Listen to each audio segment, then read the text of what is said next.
Hello, চলুন আজ একটা দারুণ নতুন ইংরেজি শব্দ শেখা যাক। শব্দটা হলো পায়াস। আচ্ছা, এমন কাউকে চেনেন যিনি খুব ধার্মিক? ভাবুন তো, তাদের কি বলে ডাকা যায়? এই শব্দটা হলো পায়াস। এর মানে হলো যিনি খুব ধার্মিক আর ঈশ্বরের প্রতি শ্রদ্ধাশীল। গল্প শুনলে কিন্তু শব্দটা মনে রাখা অনেক সহজ হয়ে যায়। তাহলে চলুন একটা গল্প শোনা যাক। এই যে, এনার নাম করিম, সবাই তাকে একজন খুব পায়াস মানুষ হিসেবেই চেনে। তিনি নিয়মিত প্রার্থনা করেন আর সব ধর্মীয় নিয়মকানুন খুব মন দিয়ে মেনে চলেন। এই বাক্যটার মানে হল ধার্মিক যাজকটি তার জীবনটা সমাজের সেবায় উৎসর্গ করেছেন।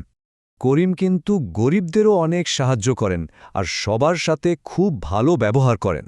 দেখুন, এই বাক্যটায় বলা হচ্ছে তার পায়াস স্বভাবের কারণেই সবাই তাকে বিশ্বাস করত। তার মানে পায়াস শব্দটার একটা ভালো অর্থ আছে, যে আসলেই ধার্মিক এবং ভালো মানুষ।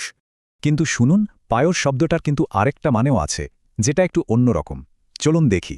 দেখুন, পায়াসের দুটো দিক। একজন আসল ধার্মিক আর একজন শুধু দেখানোর জন্য ধার্মিক সেজে থাকে। মানে মুখে ধর্মের অনেক বড় বড় কথা বলে, কিন্তু আসলে সে দয়ালু বা সৎ নয়।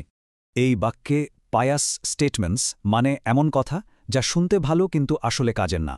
মানে কাউকে ভণ্ড বা লোক দেখানো ধার্মিক বোঝাতেও এই পায়াস শব্দটা ব্যবহার করা হয়। তাহলে পায়ুস শব্দটা কোথায় ব্যবহার হয়? কারো চরিত্র বোঝাতে, সমাজে, এমনকি নেতাদের ক্ষেত্রেও। সহজ কথায় ভালো অর্থ হল আসল ধার্মিক আর খারাপ অর্থ হল ভণ্ড। বাক্যের ওপর সব নির্ভর করে। এবার আপনার পালা। পায়াস শব্দটা দিয়ে একটা বাক্য তৈরির চেষ্টা করুন তো। এটাই শেখার সবচেয়ে ভালো উপায়।